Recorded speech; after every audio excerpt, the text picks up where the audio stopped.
Dear students, आज जो हमारे video BSc part second paper first botany के अंदर जो आज वीडियो अपलोड किया है हमने, वीडियो जो बना रहे हैं वो है जू क्वेरी। इससे पहले के जो हमारे वीडियो थे उसके अंदर हमने आपको anemochory, hydrochory, autochory पर चर्चा करी। आज जो वीडियो होगा वो होगा जू क्वेरी के ऊपर। जू क्वेरी का सबसे पहले मतलब क्या होता है ये बताएंगे हम आपको। जू क्वेरी का मतलब होता है dispersal of fruit and seed by animals, अर्थात पादपों के फलों एवं बीजों का जंतुओं के द्वारा अगर प्रकीर्णन होता है तो उस प्रक्रिया को कहा जाता है जू क्वेरी। जू क्वेरी के अंदर जो भी प्रकीर्णन होता है उसके अंदर जो बीज हैं वो बीज एवं फल नए आवास में पहुंच जाते हैं और वहां नए आवास में अंकुरित होकर नया पादप बनाते हैं।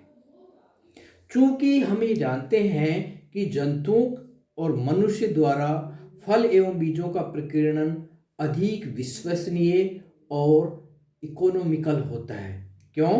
क्योंकि मनुष्य एवं जंतु हैं वो ऐसे स्थानों पर जाते हैं जहाँ जो भी स्थान पर जाते हैं वो स्थान बीजों के अंकुरण के लिए उपयुक्त होता है। अतः जो भी बीज इनके द्वारा डिस्पर्स होंगे, लेके जाएंगे, उन सब बीजों का प्रकीर्णन अधिक आर्थिक रूप से सुदृढ़ माना गया है। उनका प्रकीर्णन उतना ही अच्छा होता है और उनसे नए पौधे उतने ही अच्छे प्राप्त होते हैं। पादपों के अंदर जो फल एवं बीज होते हैं, इन फलों एवं बीजों के अंदर जो भी जंतुओं से प्रकीर्णित होते हैं उनके अंदर विभिन्न प्रकार के अंग या विभिन्न प्रकार की अपेंडेजेज या विभिन्न प्रकार की संरचनाएं बीजों के ऊपर या फल के ऊपर पाई जाती हैं। ये जो संरचनाएं बीजों और फलों के ऊपर जो ये संरचनाएं होती हैं, इन संरचनाओं के माध्यम से पादप के फल एवं बीज जंतुओं से चिपक के या अन्य किसी माध्यम के द्वारा, यानी जंतुओं के चिपक के द्वारा या शरीर से या अन्य किसी भी मेथड से जंतुओं की सहायता से वो दूर स्थानों पर पहुंच जाते हैं।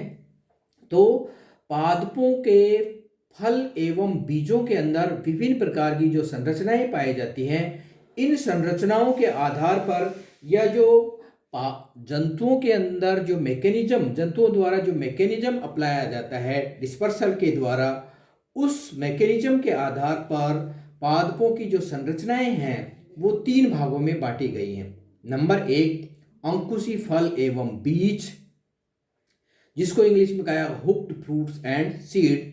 स्टिकी फ्रूट्स यानी चिपचिपे फल।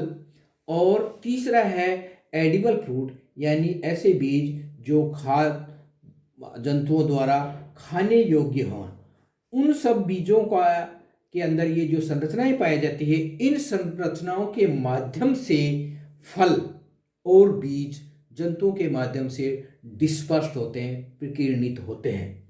Number 1 hooked fruit and seed, अंकुश युक्त फल एवं बीज, अर्थात जो बीज है उस बीज के ऊपर हुक जैसी या फल के ऊपर हुक या अंकुश जैसी संरचना पाई जाती है।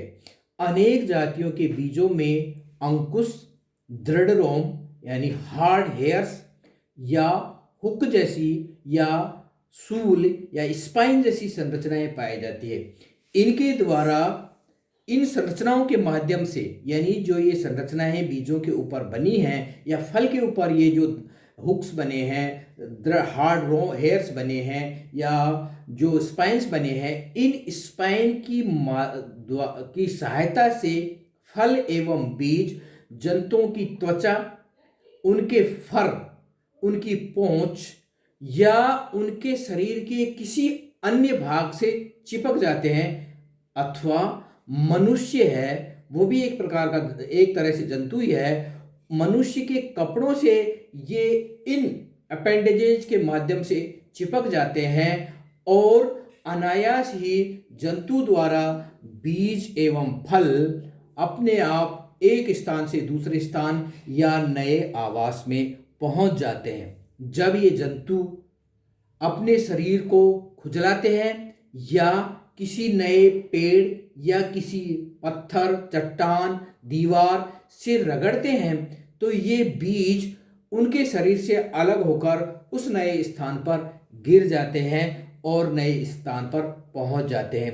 इसके अलावा जो मनुष्य है, मनुष्य के कपड़ों के ऊपर जब ये बीज इन संरचनाओं के माध्यम से चिपकते हैं और मनुष्य जब नए स्थान पर पहुंच जाता है या उस जगह से दूसरी जगह पर पहुंच जाता है, उस जगह पर वो इन बीजों और फलों को अपने कपड़े से अलग करता है और इस प्रकार ये जो फल एवं बीज हैं वो नए स्थानों पर पहुंच जाते हैं। तो फल की सतह पर उपस्थित हुक, सूल या विभिन्न प्रकार की जो अपेंडेजेस संरचनाएं हैं जो इनके डिस्पर्सल में सहायता करती है या जंतुओं द्वारा इनके डिस्पर्सल में सहायता करती हैं, वो कुछ संरचनाएं इस प्रकार हैं। जैसे बाइडेंस, जिसको कहा जाता है सामान्य भाषा में बैगर्स टिप्स, इसके फल में दो हुक होते हैं। देखिए कैसे, ये बाइडेन, ये ए है, ए जो है ये ए है बाइडेन, ये वाला है बाइडेन का फल है और इस फल के ऊपर ये देखिए ये दो हुक है। इन दो हुक के माध्यम से ये देखिए नीचे डिस्क्रिप्शन में दिया है ए बाइडेन, तो बाइडेन के फ्रूट के ऊपर जो संरचनाएं, दो हुक जैसी संरचनाएं हैं, इन हुक जैसी संरचनाओं के माध्यम से ये किसी भी बाइडेन है, ये किसी भी जंतु से चिपक जाता है, जंतु की सतह से चिपक जाता है या मनुष्य के कपड़ों से चिपक जाता है और एक स्थान से दूसरे स्थान पर पहुंच जाता है। इसके बाद दूसरा है जैंथियम, बड़ा घोकरू। बड़ा घोकरू में क्या होता है कि इसकी फल भित्ति के ऊपर, बड़े घोकरू के अंदर क्या होता है, इसकी फल भित्ति के ऊपर अनेक छोटे छोटे हुक पाए जाते हैं। देखिए इसकी फोटो के अंदर आप देखेंगे, ये देखिए ये जो संरचना है ये बड़े घोकरू का बीज है और इस बीज के ऊपर ये जो छोटी छोटी छोटी छोटी संरचनाएं हैं, ये संरचनाएं स्पाइन्स है। बी, ये देखिए बी है जैंथियम, जिसको सामान्य भाषा में बड़ा घोकरू कहा जाता है। इसके ऊपर ये जो छोटी छोटी संरचनाएं हैं, ये छोटी छोटी स्पाइन्स के माध्यम से ये किसी भी जंतु की स्किन या किसी अंग से चिपककर एक स्थान से दूसरे स्थान पर पहुंच जाता है। तीसरा है मार्टिनिया, बाघनखी जिसको बोलते हैं, टाइगर स्नेल या बिलावा जिसको बोलते हैं। इसके बीज के ऊपर दो नुकीले सूल, ब्रिस्टल्स पाए जाते हैं और इन नुकीले सूल्स के माध्यम से बिलावा या बिल्ली पादप भी बोलते हैं इसको, इसके माध्यम, ये देखिए ये बाघ के नख के समान ये जो सींग जैसी संरचनाएं हैं, ये बाघ के नख जैसी संरचनाएं हैं, इसके माध्यम से ये पादप है ये किसी भी जंतु के शरीर से चिपकता है और नए स्थान पर पहुंच जाता है। इसके बाद है मार्टिनिया। मार्टिनिया के बाद है स्पीयर गार्ड, अरिस्टिडा। ये एक तरह का ग्रास है, ग्रास फैमिली का पादप है, लेकिन अरिस्टिडा के अंदर क्या होता है कि फल की सतह पर स्टिफ और हेयर मिलता है। फल की सतह के ऊपर स्टिफ और हेयर मिलता है। ये देखिए ये अरिस्टिडा ग्रास का फल है और इसके ऊपर ये जो संरचना है, ये हेयर्स जैसी संरचना है। इस संरचना के माध्यम से ये पादप का बीज एक स्थान से दूसरे स्थान पर पहुंचता है। इसके बाद है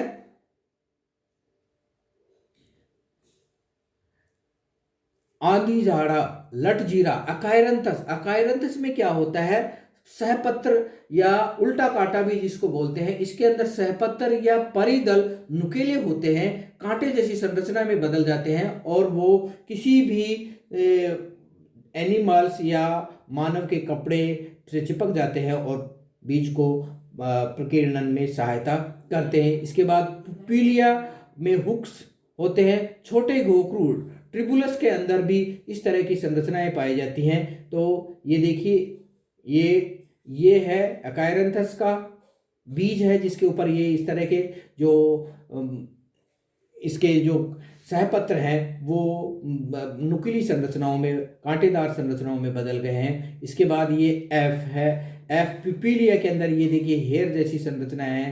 ट्रिबुलस जो घोकरू है, घोकरू के ऊपर ये कांटे जैसी संरचना है। और बोराविया, बोराविया के पादप का जो ये बीज है, उस बीज के ऊपर ये देखिए चिपचिपे, इसके बीज और फल के ऊपर ये जो संरचनाएं हैं, ये संरचनाएं इसके ऊपर ग्रंथियां चिपचिपे फलों के रूप में पाई जाती हैं। तो इन विभिन्न प्रकार की जो चिपकने वाली जो ये अपेंडेजेज हैं, जो फल और बीजों के ऊपर पाई जाती है, इनकी सहायता से ये संरचनाएं, ये बीज या ये फल नए स्थान पर पहुंच जाते हैं और इनका आसानी से डिस्पर्सल हो जाता है। इसके बाद जो दूसरा जो संरचना है बीजों के अंदर, जो खास बात होती है जो इनको डिस्पर्सल में सहायता करती है, वो है चिपचिपे फल एवं बीज, यानी स्टिकी फ्रूट एवं बीज।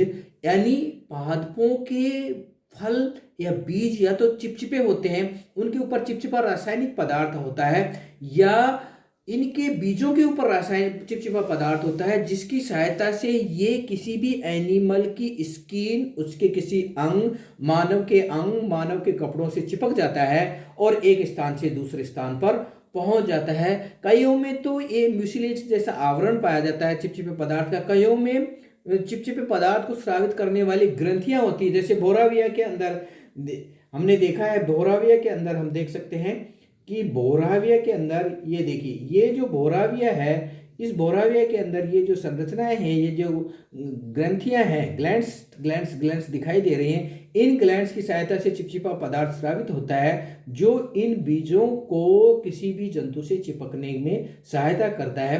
अन्य पादप जैसे प्लमगो है, हुल क्लियोम डेंड्रा, उसके बीजों के ऊपर भी ग्रंथियां पाई जाती हैं। विस्कुम और लोरेंथस के बीजों के चारों तरफ चिपचिपा गूदा जैसा पदार्थ होता है, और इस चिपचिपे पदार्थ के कारण क्या है, बर्ड्स, पक्षी इसको खाते हैं, और ये खाते हैं तो ये बीज है, इनकी चोंच और किसी शरीर के अंग से चिपक जाते हैं, और जब पक्षी किसी नए स्थान पर जाके किसी दीवार, टहनी, पादप से अपनी चोंच को रगड़ता है, तो ये बीज वहाँ पर उसके बिखर जाते हैं, अलग हो जाते हैं, और गिर के और नए शाखा तने के ऊपर जर्मिनेट हो जाते हैं। तो इस तरह से इनके अंदर विशेष प्रकार के चिपचिपे पदार्थ के कारण डिस्पर्सल होता है। लोरेंथस के अंदर, क्लियोम के अंदर, विस्कुम के अंदर, बोराविया, प्लमेगो कुछ ऐसे एग्जाम्पल हैं जिसके अंदर चिपचिपे पदार्थ की सहायता से ये बीज और फल एनिमल्स को माध्यम बनाते हुए एक स्थान से दूसरे स्थान या नए आवास पर पहुंच जाते हैं। तीसरी खास बात है कि कुछ पादपों के फल एडिबल होते हैं, यानी जंतु, बर्ड्स या अन्य जो भी एनिमल्स हैं वो इनको खाते हैं, रोडेंट्स इनको खाते हैं, और खाने के बाद क्या होता है कि इनका जो एक्सट्री प्रोडक्ट है उसके माध्यम से ये बीज एक्सट्री प्रोडक्ट्स के माध्यम से नए स्थान पर पहुंच जाते हैं। जो इनका डाइजेस्टिव सिस्टम है, उस डाइजेस्टिव सिस्टम पर इन बीजों का कोई फर्क नहीं होता है, कोई प्रभाव नहीं पड़ता है, बल्कि ये इनके एलिमेंट्री कैनाल से जब एक्सट्री प्रोडक्ट के माध्यम से नए स्थान पर पहुंच जाते हैं तो वहां जर्मिनेट होते हैं और इनका डिस्पर्सल हो जाता है। खाद्य पदार्थ युक्त जो भी फल हैं उनके डिस्पर्सल में पक्षियों और रोडेंट्स का बहुत योगदान है। रोडेंट्स के अंदर जो बर्ड्स के अलावा जो गिलहरी है, चूहे हैं, खरगोश है, ये जो सैकुलेंट्स मासल जो फ्रूट्स हैं, उन फ्रूट्स को बड़े चाव से खाते हैं, और जैसे अमरूद है, प्लम है, अंगूर है, अंजीर है, इनके जो फलों का जो गूदेदार भाग है, उस गूदेदार भाग को ये बर्ड्स और ये रोडेंट्स खाते हैं, और उसके बाद जो बीज है वो इनके डाइजेस्टिव एंजाइम का कोई प्रभाव नहीं होता, और बीज इनके एक्सट्री प्रोडक्ट के माध्यम से नए आवास में त्याग दिया जाता है और इनके माध्यम से इनका डिस्पर्सल हो जाता है। इसके अलावा जो गिलहरी है और चूहे हैं, वो जैसे कुछ पादप है, जैसे आपका चेस्टनट है, काजू है, करकश है, ओक है, या अन्य जो नट्स हैं, इन नट्स को ये क्या है, रोडेंट्स इकट्ठा करते हैं, और इकट्ठा करने के बाद अपने जो इनका जो बिल है या जो आवास है उसके पास में इकट्ठा कर लेते हैं, और जब अनुकूल परिस्थिति आती है तो ये सारे के सारे फल हैं या बीज हैं वो अंकुरित होकर नए पादप को जर्मिनेट करते हैं। तो ये जो गिलहरी और चूहे हैं ये इन पादपों के बीजों को नए स्थानों पर पहुंचा देते हैं। इसके अलावा बरगद है, पीपल है, पिलखन है, इन पादपों के बीज दीवारों और वृक्षों की शाखाओं पर पहुंच जाते हैं और इनको पहुंचाने का जो काम करता है वो पक्षी करते हैं। ये ध्यान रखिए कि ऐसे पादप और फल जिनके अंदर फल पक्षियों द्वारा डिस्पर्सल होता है उस प्रक्रिया को जूकोरी के साथ साथ ओरिंथोकैरी यानी सही टर्म काम में लिया जाता है, वो ओरिंथोकैरी कहा जाता है, जिसका मतलब है पक्षी प्रकीर्णन। इसके अलावा जो चींटियां हैं, तितलियां हैं, छोटे इंसेक्ट हैं, इनके माध्यम से भी बीजों का प्रकीर्णन होता है। जैसे कि कुछ पादपों जैसे एनीमोन के फल और ट्रिलियम के बीजों के ऊपर तेलीय ऑयली अपेंडेजेस पाए जाते हैं, जिससे चींटी और इंसेक्ट इनकी तरफ आकर्षित होते हैं और ऑयली पदार्थ को चूस करके बीज को बाहर गिरा देती हैं और नए स्थान पर छोड़ देती हैं चींटियां। तो इस तरह से नए स्थान पर इन पादपों का डिस्पर्सल होता है, बीजों का डिस्पर्सल होता है। और जिन बीजों का यानी वह विधि जिसके द्वारा पादपों के बीजों का डिस्पर्सल चींटियों द्वारा या इंसेक्ट्स द्वारा होता है, उस घटना को कहा जाता है मिर्मिकोकोरी। मिर्मिकोकोरी के द्वारा इंसेक्ट और ये कुछ ऐसे एनिमल्स हैं, चींटियां हैं, फ्लाइज हैं, जो कि इनका डिस्पर्सल करते हैं। इसके अलावा जो मानव श्वम है वो भी एक बड़ा ही सबसे इम्पोर्टेंट है डिस्पर्सल का कारक। और ऐसे पादप जिसके अंदर मैमल्स द्वारा या मानव द्वारा डिस्पर्सल होता है उसको कहा जाता है मैमिलियोकोरी। इसके अंदर हम देख सकते हैं कि मक्का जो है, मक्का के पादप भारतवर्ष में पुर्तगालियों द्वारा लाए गए थे। यानी पुर्तगाली जब भारत में आए तो अपने साथ मक्का लेके आए थे। तो मक्का का जो डिस्पर्सल हुआ वो भारत के अंदर जो नए स्थान पर हुआ वो पुर्तगालियों द्वारा हुआ। कॉफी है वो 17वीं शताब्दी के आरंभ में मक्का मदीना से लाई गई थी और अब पूरी दुनिया में फैल गई। चाय की खोज भारत के अंदर हुई और भारत से वो चीन और नए स्थानों पर पहुंच गई। तो चाय का जो डिस्पर्सल हुआ वो मानव के द्वारा हो गया। तो मानव और उसके अंदर जो व्यापारी हैं, वैज्ञानिक हैं, ये भी एक बहुत बड़ा योगदान देते हैं पादपों के डिस्पर्सल के अंदर। इसके अलावा कुछ जलीय जीव हैं जैसे फिश आदि हैं। अगर फिश के द्वारा भी कोई पादप का डिस्पर्सल होता है या बीज का डिस्पर्सल होता है तो उसको कहा जाता है इख्थियोकोरी। अगर मान लीजिए किसी लिजार्ड्स या डेजर्ट्स के एनिमल्स के द्वारा होता है तो उसको कहा जाता है सोरोकैरी, SUSAUROCHORY, सोरोकैरी। तो ये डिफरेंट एनिमल्स की कैटेगरी हैं जो कि अलग अलग तरह के पादपों को डिस्पर्सल में मदद करती हैं, उनके बीजों के डिस्पर्सल में मदद करती हैं और इनको वनस्पति विज्ञान में अलग अलग टर्मिनोलॉजी के माध्यम से जाना जाता है। तो पादपों के अंदर जो ये डिस्पर्सल का टॉपिक है जिसके अंदर अलग अलग तरह के जो डिस्पर्सल है ये कंप्लीट हो गया। इसके PDF हम आपको डाल देंगे, नोट्स व्हाट्सएप ग्रुप के अंदर डाल देंगे। Thank you.